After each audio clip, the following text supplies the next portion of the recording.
जब बादशाह अपनी कुर्सी बचाने लगे, समझ लो कहीं ना कहीं तख्ता पलट की तैयारी हो चुकी है। दुनिया की राजनीति में कुछ घटनाएं ऐसी होती हैं जो अखबारों की सुर्खियों से ज्यादा इतिहास की किताबों में जगह बनाती हैं। आज जो कुछ ब्रिक्स के नाम पर हो रहा है, वो ठीक वैसा ही एक पल है। अमेरिका को लग रहा था कि डॉलर की बादशाहत हमेशा के लिए है, कि दुनिया चाहे जितनी बदले, भुगतान की नसें वॉशिंगटन से होकर ही गुजरेंगी।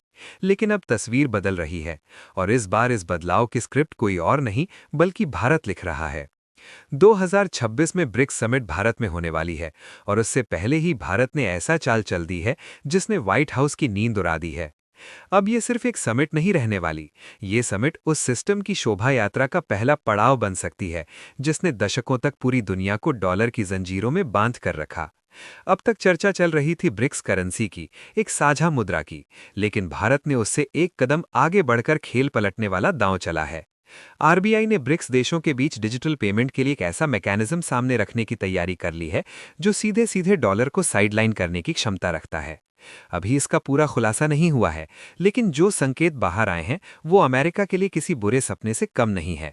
सोचिए, जिस अमेरिका ने पूरी दुनिया को स्विफ्ट सिस्टम, डॉलर सेटलमेंट और प्रतिबंधों के डर से अपने हिसाब से नचाया, उसी अमेरिका के अफसर आज भारत दौड़ कर आ रहे हैं। आरबीआई गवर्नर से मुलाकातें हो रही हैं, बंद कमरों में बातचीत चल रही है, और बाहर मुस्कान के पीछे घबराहट साफ झलक रही है।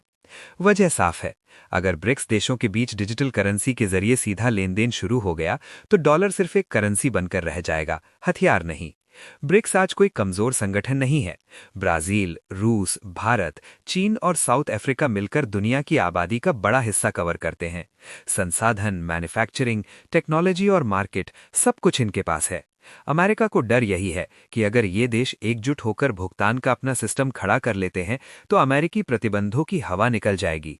यही कारण है कि जैसे ही डोनाल्ड ट्रंप दोबारा सत्ता में आए, ब्रिक्स को लेकर धमकियों का सिलसिला शुरू हो गया। जनवरी 2025 में पहली चेतावनी आए कि डॉलर को बाईपास करने की कोशिश मत करना। जुलाई 2025 में कहा गया कि ऐसा किया तो 10% अतिरिक्त टैरिफ लगेगा। फिर ईरान के साथ व्यापार को लेकर 25% टैरिफ की धमकी दे दी गई। लेकिन भारत ने इस सब पर चुप्पी साधे रखी। बाहर से शांत, अंदर से पूरी तैयारी, क्योंकि भारत जानता है कि सीधी टक्कर से ज्यादा खतरनाक होती है चुपचाप बदला गया सिस्टम। आरबीआई का प्रस्ताव यहीं से खेल बदल देता है। बात किसी एक नई करेंसी की नहीं है, बात है ब्रिक्स देशों की डिजिटल करेंसी को आपस में जोड़ने की। चीन की ईसीएनवाई, भारत की डिजिटल रूपी, रूस का डिजिटल रूबल और ब्राजील का ड्रेक्स, ये सभी अपने अपने स्तर पर तैयार हैं। इन्हें एक साझा प्लेटफॉर्म पर लाकर क्रॉस बॉर्डर पेमेंट को इतना आसान बना देना कि डॉलर की जरूरत ही ना पड़े, यही है असली चोट। चीन इस मामले में काफी आगे है। डिजिटल रेनमिनबी वहां आम लोगों की जिंदगी का हिस्सा बन चुकी है। भारत भी डिजिटल रुपी को लेकर तेजी से आगे बढ़ रहा है। पायलट प्रोजेक्ट से निकलकर अब ये असली इस्तेमाल की तरफ बढ़ रही है। लाखों से मिलियनों तक यूजर्स पहुंच चुके हैं। ब्राजील और रूस भी पीछे नहीं है। यानी 4 बड़े ब्रिक्स देश उस स्थिति में हैं जहां टेक्नोलॉजी के जरिए आपस में जुड़ना अब सपना नहीं, बस फैसला भर है। अब जरा सोचिए, जब भारत और रूस के बीच व्यापार होगा और भुगतान डिजिटल रुपी और डिजिटल रूबल में सीधे सेटल हो जाएगा तो डॉलर कहां गया? यही वो सवाल हैं जो अमेरिका को डरा रहे हैं, क्योंकि डॉलर की ताकत उसकी अर्थव्यवस्था से ज्यादा उसके नेटवर्क में है, और अगर वही नेटवर्क कमजोर पड़ गया तो पूरी इमारत हिल जाएगी। आरबीआई के इस प्लान के पीछे सिर्फ राजनीति नहीं है, पूरी रणनीति है। टेक्नोलॉजी स्टैंडर्ड्स को एक जैसा करना, साइबर सिक्योरिटी को मजबूत बनाना, लीगल फ्रेमवर्क को अलाइन करना, और सबसे अहम, क्लियरिंग ऑफ सेटलमेंट का सिस्टम, ताकि अगर ट्रेड इम्बैलेंस हो भी तो उसे संभालने का तरीका पहले से तय हो। ये कोई जल्दबाजी में लिया गया फैसला नहीं है, ये उस भारत का प्लान है जो अब रिएक्ट नहीं करता, डायरेक्ट करता है। भारत के लिए इसमें एक और बड़ा फायदा छिपा है, डिजिटल रुपी का अंतर्राष्ट्रीयकरण। अब तक रुपी की पहचान सीमित थी, लेकिन जैसे जैसे ब्रिक्स देशों में डिजिटल रुपी का इस्तेमाल बढ़ेगा, वैसे वैसे भारत की आर्थिक पकड़ भी मजबूत होगी।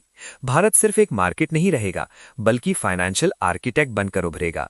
और यही बात अमेरिका को सबसे ज्यादा चुभ रही है, क्योंकि अमेरिका जानता है कि अगर एक बार दुनिया को यह एहसास हो गया कि डॉलर के बिना भी व्यापार चल सकता है, तो फिर वापसी मुश्किल है। शुरुआत ब्रिक्स से होगी, कल दूसरे देश भी जुड़ेंगे, सब अपने अपने रास्ते तलाशने लगेंगे, और अमेरिका के पास तब सिर्फ धमकियां बचेंगी, असर नहीं। यही वजह है कि भारत में होने वाली ब्रिक्स समिट को लेकर बेचैनी बढ़ गई है। ये सिर्फ मीटिंग नहीं है, ये एक मैसेज है, एक संकेत है कि दुनिया अब एक ध्रुव पर नहीं चलेगी। भारत इस पूरी कहानी में बैलेंस का रोल निभा रहा है। न खुलेआम युद्ध, न झुकी हुई दोस्ती, सीधा ठंडा और घातक रणनीतिक वार। आज अमेरिका के प्रतिनिधि भारत आते हैं, मीटिंग करते हैं, मुस्कुराते हैं, लेकिन अंदर से डरते हैं, क्योंकि उन्हें पता है कि जिस दिन ये डिजिटल पेमेंट मैकेनिज्म जमीन पर उतर गया, उस दिन डॉलर का डर खत्म हो जाएगा। और जब डर खत्म होता है, तभी असली आज़ादी शुरू होती है। ये लड़ाई हथियारों की नहीं है, ये लड़ाई सिस्टम की है, और सिस्टम बदलना सबसे खतरनाक काम होता है। भारत ने ये काम चुपचाप शुरू कर दिया है। अब देखना यह है कि 2026 की ब्रिक्स समिट दुनिया को कौन सा नया रास्ता दिखाती है। लेकिन इतना तय है कि खेल शुरू हो चुका है, और इस बार मोहरे नहीं, शतरंज की बिसात ही बदली जा रही है। क्योंकि इतिहास गवाह है कि जब भी किसी साम्राज्य ने खुद को अजेय समझा है, वहीं से उसके पतन की कहानी शुरू हुई है। और आज डॉलर उसी मोड़ पर खड़ा है। और इस पूरी कहानी का सबसे खतरनाक पहलू अभी सामने आना बाकी है, क्योंकि डिजिटल पेमेंट सिस्टम सिर्फ लेन देन का तरीका नहीं बदलता, ये ताकत का संतुलन बदल देता है। आज तक अमेरिका जिस डॉलर के दम पर देशों को ब्लैकमेल करता रहा, कल वही देश बिना शोर किए उसके बाहर निकल सकते हैं। न कोई बैन, न कोई प्रतिबंध, न कोई चेतावनी, सिर्फ एक वैकल्पिक रास्ता जो चुपचाप काम करता रहेगा। यही बात अमेरिका को सबसे ज्यादा डराती है, क्योंकि दुश्मन सामने हो तो लड़ा जा सकता है, लेकिन सिस्टम के भीतर से बदलता खेल सबसे घातक होता है। भारत इस बार भावनाओं में नहीं, गणित में खेल रहा है। हर ट्रांजैक्शन, हर सेटलमेंट, हर डिजिटल सिग्नल एक मैसेज देगा कि अब दुनिया एक ही दरवाजे से नहीं गुजरेगी। ब्रिक्स देशों के लिए यह सिर्फ सुविधा नहीं, बल्कि संप्रभुता का सवाल बन चुका है। और जब संप्रभुता दांव पर हो, तब समझौते नहीं होते, सिर्फ फैसले होते हैं। आने वाले समय में दबाव बढ़ेगा, धमकियां तेज होंगी, मीडिया नैरेटिव बदले जाएंगे, लेकिन अगर यह सिस्टम एक बार भी सफल हो गया, तो फिर उसे रोकना नामुमकिन होगा, क्योंकि तब दुनिया देख लेगी कि डॉलर के बिना भी व्यापार चलता है, और शायद पहले से बेहतर चलता है। और यहीं से इतिहास करवट लेता है।